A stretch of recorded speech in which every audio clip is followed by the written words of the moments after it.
ஆடு மேய்க்கிற தொழில் பார்க்குற குடும்பத்தை சேர்ந்த ஒரு 12 வயசு பெண் குழந்தைய காளியம்மனா நினைச்சு இங்க வழிபாடு செய்யறாங்க. இதுக்கு பின்னாடி இருக்க history the great queen Velu நாச்சியாரோட சம்பந்தப்பட்டது. தமிழ்நாடோட சிவகங்கை டிஸ்ட்ரிக்ட்ல இருக்க இந்த வெட்டுடையார் காளியம்மன் கோவில்ல இருக்க அம்மனை நீதி தெய்வமா நினைச்சு வழிபடுற அந்த ஊர் மக்கள் அவங்களுக்கு மத்தவங்களால அநியாயம் நடக்கிறப்ப அதுக்கு எதிராக அங்க போய் வேண்டிட்டு காசு வெட்டி போடுறத ஒரு வழக்கமா வச்சிருக்காங்க.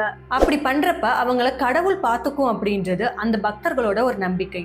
மோஸ்ட்லி இந்த பழக்கம் மதுரையில இருக்க பல கோவில்கள்லயும் இருக்கு. சிவகங்கையில இருக்க அரியக்குறிச்சி மாவட்டத்துல இருக்க இந்த கோவிலை கட்டினது தி கிரேட் வேலு நாச்சியார். 1972ல பிரிட்டிஷ் ஆர்மியும் ஆற்காடு நவாப்பும் சதி செஞ்சு சிவகங்கை மன்னரும் வேலு நாச்சியாரோட கணவருமான முத்து வடுகநாதரையும் அவரோட வீரர்கள் எல்லாரையும் கோயில்ல வச்சு கொல்றாங்க. அப்ப அங்க அந்த சதியில இருந்து எஸ்கேப் ஆன வேலு நாச்சியார் அவங்க குழந்தையோட அரியாக்குறிச்சி பக்கத்துல இருந்த ஒரு காட்டு பகுதிக்குள்ள நுழையிறாங்க.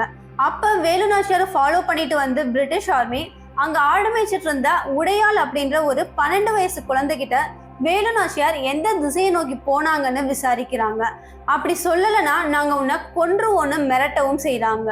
அப்ப அந்த குழந்தை சொன்ன பதில நான் படிச்சப்ப literally I got goose bumps. அந்த குழந்தை அவங்க கிட்ட என்ன நீங்க 2 துண்டா வெட்டினாலும் சரி 8 துண்டா வெட்டினாலும் சரி என்னோட ராணியை நான் காட்டி கொடுக்க மாட்டேன்னு தைரியமா அவங்களை எதிர்த்து நின்று இருக்கா.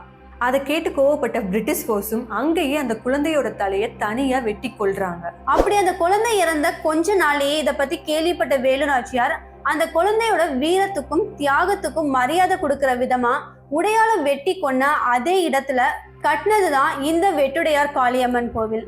அண்ட் அவரோட பெண்கள் படைக்கும் உடையாள் படைன்னு அந்த பொண்ணோட பேரையே வச்சிருக்காங்க. 12 வயசுல சொல்றப்ப அது just 5th or 6th standard படிக்கிற ஒரு ஏஜ் தான்.